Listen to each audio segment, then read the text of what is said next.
So today on our podcast, Over Ambitious Filmmaker, we have Rohan Kanawade, a filmmaker from India, who made this amazing film called Cactus Pear, Sabar Bonda, which made some great noise at Sundance, and that's how I got to know about the film. And really excited about Rohan's journey through the film, and Rohan has been on this film for quite some time. So quite excited to talk to you, Rohan. Rohan, you want to tell a little bit about yourself, about your journey in filmmaking? Would love to hear. I was working as an interior designer. After 10th, when I finished my school, I was quite clueless, like what to do after school, and my father was also clueless. So one day we went to show my SSC result to his boss, and my dad asked him the same question: "What do you think? Can you guide what to do next and all?" And he had seen some of my drawings before. My dad's boss. I was decent at drawing, so he said, "Your drawing is good. Why don't you do interior designing?" And I had no idea what the interior designing meant, and he explained me and I said, yeah, maybe I can do it. And that's how I got into interior designing. I did 3 years of diploma and then I was working as an interior designer. But around that time, like, in my last years of school, I was also writing short stories. So I continued that when I was studying as an interior designer. And like my classmates used to read my short stories. Then when I was working, even then I was writing. And then one day, like it was in 2007, one of my colleagues who was my classmates also at the school, interior designing school, and she told me that there's a competition to make a short film. Why don't we make something, using one of your shorts? And let's submit it. And I was more actually, reluctant to, actually do it because I was like, writing a story is one person's job. Writing is more a lonely process, but now filmmaking is completely different. And none of us knew how to make films. None of us we didn't even know what software people use to edit films. So we had no idea what any aspects of filmmaking. But she was really pushing me to no, let's do it. Although I had interest in films, like as a kid, my interest in films began mainly through the gadgets like projector. As a kid, I wanted to know how projector works or how camera actually captures all of this. Or when I saw Jurassic Park, I experienced surround sound for the first time. So I wanted to know how this technology worked. So I was more interested as a kid in gadgets and technical side of it. But as I grew up, like in like last year of my schools, I was then more interested also in stories and stuff like that. And that's how I started writing short stories as well. So when my colleague she pushed me to make one, I was reluctant. But all these colleagues and some of my school friends, they suggested me that they can help. Like one of my school friend had a computer in his house, and he said, I know how to use Windows Movie Maker. I can help you guys edit. And I'm like, but what about the camera and all those stuff? And then one of my colleagues said, you know what, you use my camera, and he had Nokia phone with 1.2 megapixel, I think, at that time, right?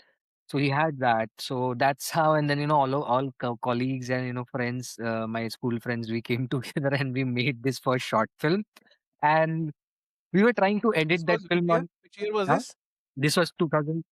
2007. And this friend of mine who had a computer at his house, when we when we tried to edit that film, that was a home computer. It was not equipped for editing, so it was crashing all the time. I could not really finish my first film. But that whole process was so interesting. That the feeling of you are trying to create something, that was so interesting. And I could not get to see my first short film. I was like, no, but I'm gonna make one more. And then I asked another friend of mine to give me his phone. And then I used his phone. Then I made another short film. And this time I made my parents act in it. And I went to another friend's house to edit it. And that's how I actually finished that film. And I could actually show it to my friends. And that's how it started. Friends saw it, they liked it. And after that, every time I came home from I would either spend my time writing or bringing my friends together and shooting something. Or if I've shot something, I would go to a nearest cyber cafe to edit it. And that's how it started. Actually, I could not join film school at that time. So I felt if I keep making it, I will learn eventually. But then at the same time, I was also getting some guidance through other people. Slowly, I started meeting people. Like I met some actors who became my friends. These guys started guiding me. And then my father, who was the first person to support me to go ahead doing and do the filmmaking, because he actually used all of his savings to send me to a interior designing school. And when he saw that I'm more, I'm spending my time in filmmaking, he said, one day he actually said, I see that you want to change your career, and that's completely fine. Make film, but do it honestly and passionately, and please don't keep making horror films. And he suggests me to make films of different stories. And so yeah, that's how it was. So I realized, like, actually sometimes you learn the craft by actually making things. And then I had friends, and eventually I could read some scripts, and that's how I got to know how people write scripts. And then I was always watching interviews of directors or writers, and that was quite inspiring. And then I was actually watching a lot of films, and I had joined a DVD library as well at that time. So I used to get 2 DVDs every day. So I used to watch a lot of cinema, world cinema, mainly because of that DVD library. I could watch world cinema, because at that time you didn't have OTT and stuff like that. So this I Which year? could get Which year was that? around that 2007, 8, around that time. There was this DVD library called in Mumbai. I had joined that, so I used to get What part of Mumbai? my house was in Andheri. This DVD library's office was in Dadar, but they used to deliver the DVDs to all their members. So and by that, I think after a year or so, they had many members, and they used to deliver the DVDs every day. And because I had a everyday subscription, so I used to get 2 DVDs, and I used to watch 2 films every night. So and yeah, I mean, and by just I was just making films, and then finally in 2013, one of my short films went to a film festival for the first time, and I won Emerging Filmmaker Award there, Kashish Queer Film Festival in Mumbai. And since then, the shorts that I made kept traveling to festivals. And finally, in 2020, I started working on my feature film, which was Sabar Bonda, Cactus Pears. And then it took us 5 years to make that film, which finally premiered at Sundance, got theatrical release in India, got American release. Then we also got release in some of the European countries. Now UK release is going on simultaneously. We got a micro release in Chile as well. So all Nice. of this Wow. is happening, and film is also available in India on Netflix. Fantastic. Fantastic. Do you know when is it going to release on Netflix in America? But in US, you can actually watch the film on Apple, but it's like, I think you have to rent it or something like that. It's Okay. not Okay. like on Okay. Netflix or anything yet. Okay. Because I know that a lot of people will reach out to me to ask, because like we have a lot of subscribers from from America, who are going to ask about this. So we want to like make sure that it reaches out to them. But great. I mean, Rohan, it's congratulations first of all Thank you. to take Thank you this so film much. globally. I can totally imagine how hard it is. I've been personally working on a film since last 5 years, and it's based on a true Right. story. So I'm going to ask you a question which is also personal to me: is how hard it is to get someone read your script. It is hard. Like, it is really hard. Like, and again, script is it's a very long document. And then after that, someone has to get back. People don't really have that much of time. So yeah, it is hard. But thankfully, I learned that very early, that if you just send script, people are not going to read it. So I always had people recommending my script, and that's how I got them read. So yeah, I mean, and the thing was, whenever I made shorts because I got support from some of my rich friends in Mumbai, because they gave me funds. So whenever I was sharing scripts, I was sharing with my friends who wanted to support me. So it was not that hard to make them read it. And some of them have connections in the industry. But one of my producer who produced my short film as well is main producer on Sabar Bonda. So when we were making Sabar Bonda, it was again some friends who came together to help me out, because no one was giving us, though like we were part of Venice Biennale College Cinema, Film London Production Finance Market. We were part of NFDC Script Lab, Marathi Script Lab, and the co-production market as well. Oh Then wow. we were also part of Venice gap financing market. So because of that, then sales agents and everyone, they were reading because the script was selected in all this platform, and that's where people come to looking for the new films. So that's how my scripts got, people were reading it. But if I had approached the sales, all these other people just like that, I don't think they would have read the script. But because this platform has selected it, so they should look at it. So it was like that. So people Right. read the script and they got back and stuff. So that's how I actually finally got my feature script read by people. So it did have like, it did have some validation from different peers and resources and markets, and which really helped. I think that's great to know.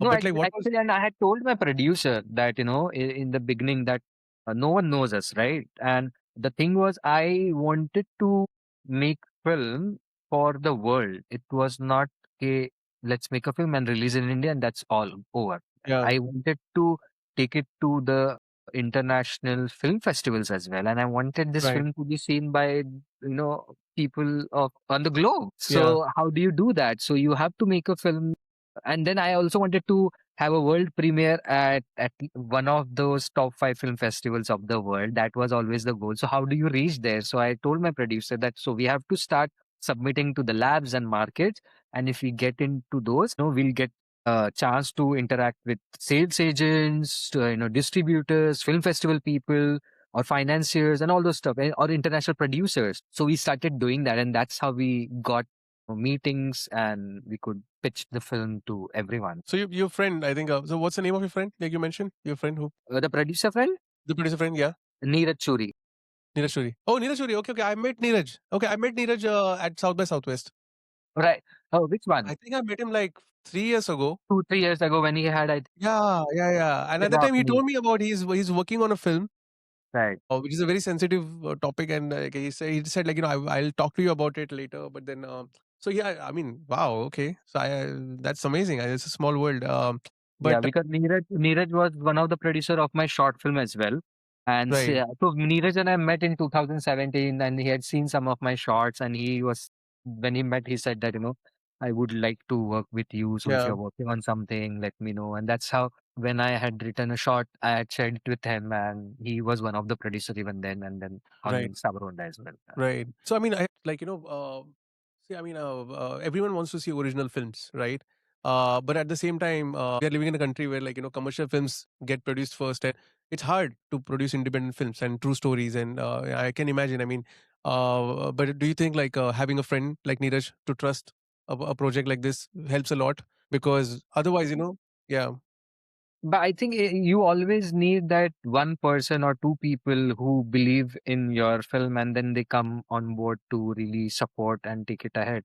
And Neeraj is also, at that time, he was not the producer in a way that he has made films before, feature films, or, or got them distributed or things like that. Like when we started with this film, right, I started writing Sabar Bonda in 2020, and right, in early 2020 we said, okay, he said, okay, I want to do that, so we started working on it. So at that time, even he was like, he was just making shots, right? So, and so he was also like, "Okay, you have not made a feature before, I have not made a feature before, so let's just see what happens." And that's how we started. And because even though I had made shots, and before Sabar Bonda I had written a few feature film scripts, and at that time I was pitching those scripts to producers in Mumbai. None of the producers were ready to finance film or make those films, even though they were not queer themed or anything. But some of the films, they still felt, oh no, Indian audience is not ready for this, Marathi audience is not ready for this kind of a film, or something like that. That was just stupid things to say.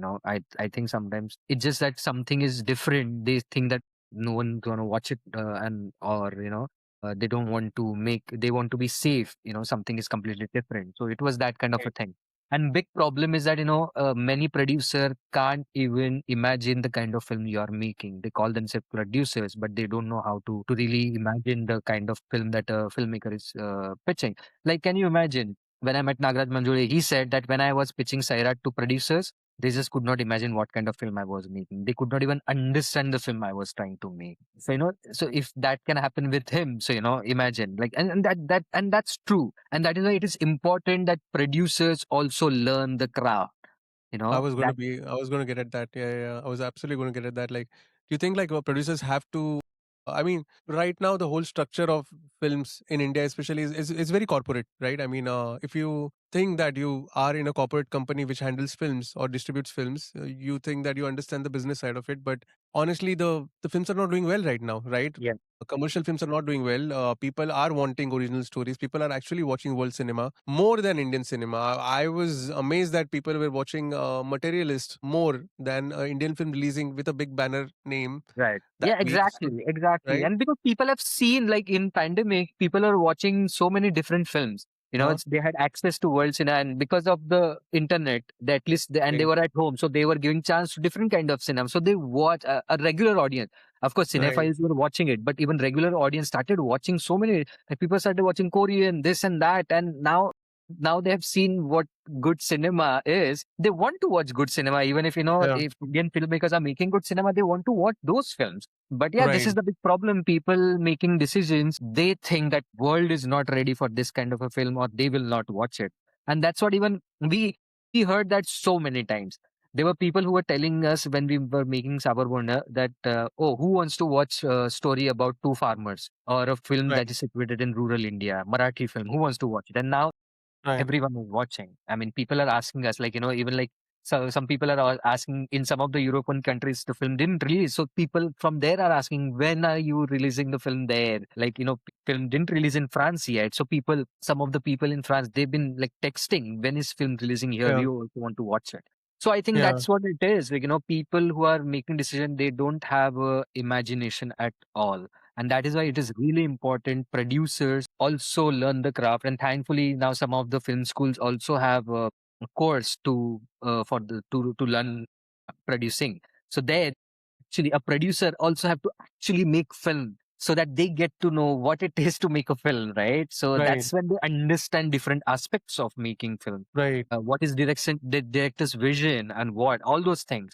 right, So right, right, I think we really need producers who know the craft, rather than I'll just raise finance and make this film. No, we need people who understand the craft as well. right. Rohan, I think again, like, when a film like this does well, right?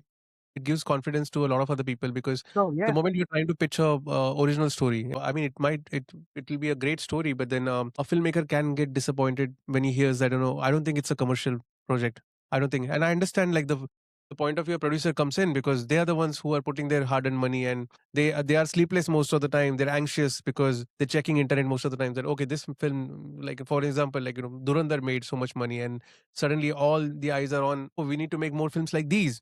But then you make 10 other films like these and they don't work, right? And they don't get the same business, right? So what is your thought? I mean, what is your definition of commercial cinema? No, but I think where it's also a wrong on filmmaker side, if they are going to a producer who's only making commercial Hindi Bollywood films, then you are going to a wrong person pitching a wrong film.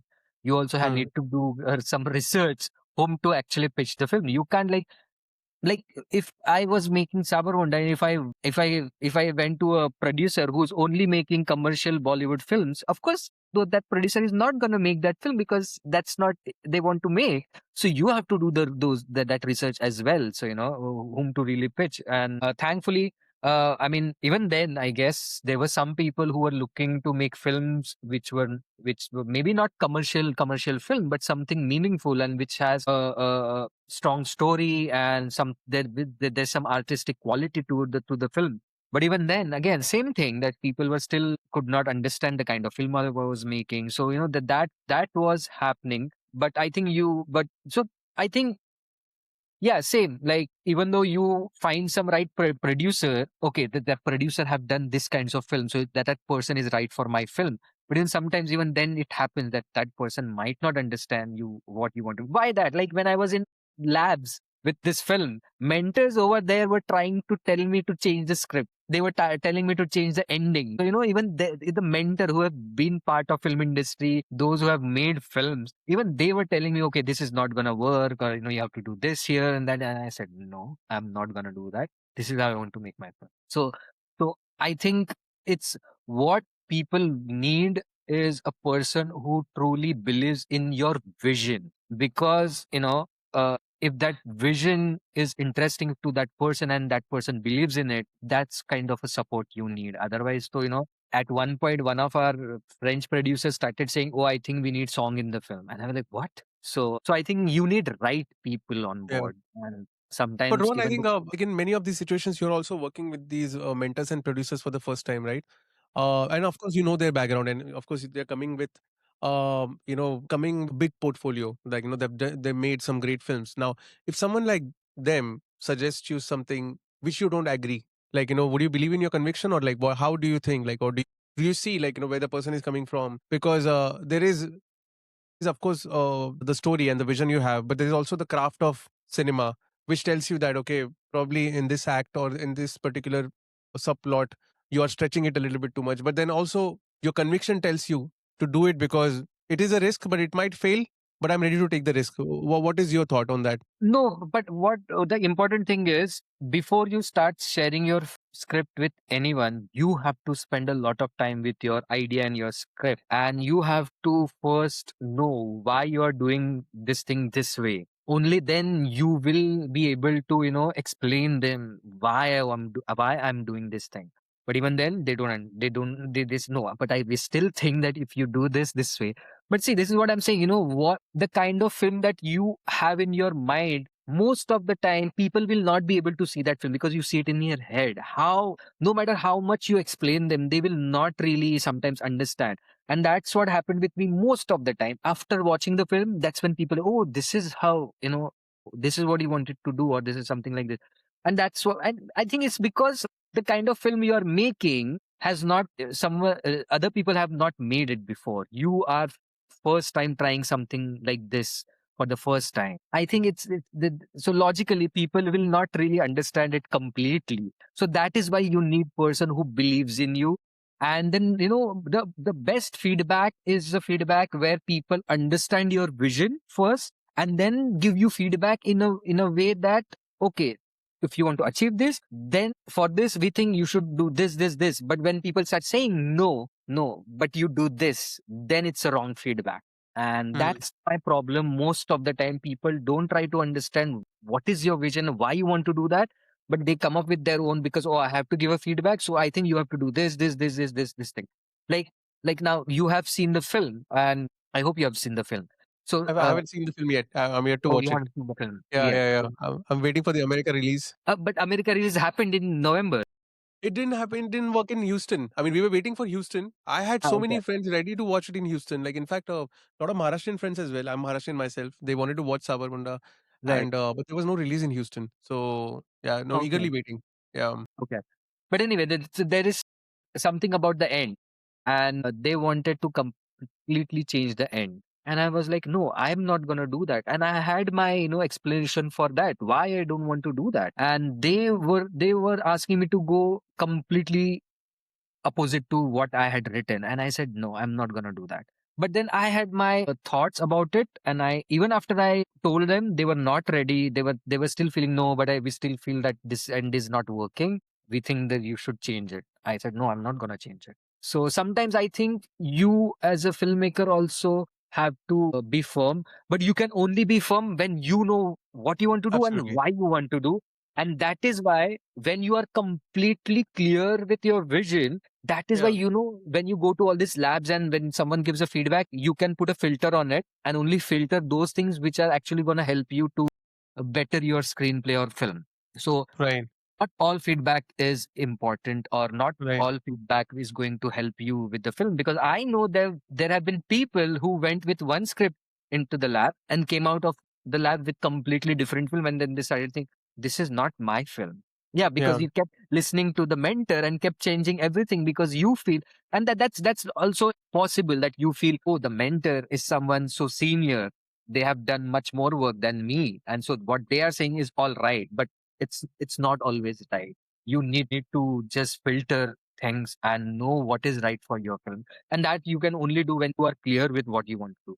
And that is for that reason you have to spend time with your film. Like when I went to the labs, I already had, I think, 4 or 5 drafts written, and thankfully I have a set of friends with whom I always share my writing, and they give me a feedback, and I work on my script. So I had already done that part before I went to all the labs. So when I was there, I was already had worked almost for more than a year on the script, and I knew what I wanted to do. But there were some things which were really helpful, like some nuances, some things that they shared, which also helped me. Nothing really helped me, but there was bigger feedback about bigger things. I knew why I wanted to do that, and I did not change those things. Rohan, I think it's very important. I think, see, firstly, I think I really appreciate that you making. I mean, it's a big project, right, for you as well, and taking a risk, like, to make a project like this, which is very unique in itself. And you know that you would have less supporters, you would have a niche audience. A subject like this is also very sensitive culturally in India, right?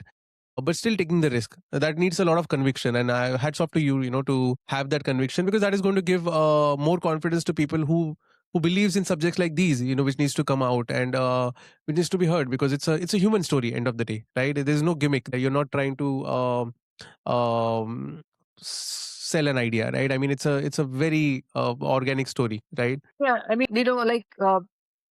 yeah, I mean, I when I wrote this script, I did not learn filmmaking or script writing or anything. So, I have no idea about inciting incidents, that page 5 pay, you have to have this or that. So I never wrote like that. I wrote film, I believe in. And specifically with Sabar Bonda, it was a film where I wanted to create life on screen. I didn't want to make a film that we usually see. So many people, like Vikramaditya Motwane, also in one of the interviews said that, when I watch Sabar Bonda and the kind of script it is, it's almost like, you have thrown those script writing rules out of the window already. So, I was not thinking about all those things when I was writing Savarunda. What I was thinking is, whatever I'm writing, does it feel organic or does it feel lifelike? That was my reference more than anything. So I was not really worried about when the inciting incident coming in the film, or even if I don't even know if there is an inciting incident in my film, the way we have in other films, or the kind of climax we have. There were so many people who were also saying that, oh, for us, film ended here. Why it is still going further? And for that, again, I had my answer. No, for me, it doesn't end here. But when many filmmakers were giving the same suggestion, it ends here for me. I realized that people have conditioned themselves ki if you are telling a film, it should be like this, and that is why I said, sorry, I'm not making that kind of a film, or I'm not that kind of a film. For me, it doesn't end here. For me, it ends here. So Yeah. that is also there, that I don't want to make films that every other person can make. I want to make film that only I can make. So that's Mm. that. So that is what it is. You have to spend time with your work to find your own voice, or not voice, but specifically how you want to tell stories. And that is why I keep telling people, okay, watch films, get inspired, because good films will always inspire you. So watch those films to get inspired. But then after that, don't keep referencing those films. In that film, it happened like this, so we should do it like that. No, after that, Yeah, you have yeah, to yeah. make film and be true to the surrounding in which you are setting that story. Then get inspired that surrounding and that life, those people. Yeah, Then you will yeah, make a film that feels unique. That's yeah, what I told my whole team all the time, and the actors yeah, mainly, that yeah, the more reference that you have to take now to work on your characters, take that reference yeah, from real life. If you yeah, feel that some person around you is closer to that character, then start yeah, absorbing yeah, notice it, their body language, how they emote, how they talk, or everything, whatever you want to observe, just keep observing that person. That will actually help you to work on your character more than anything else. yeah.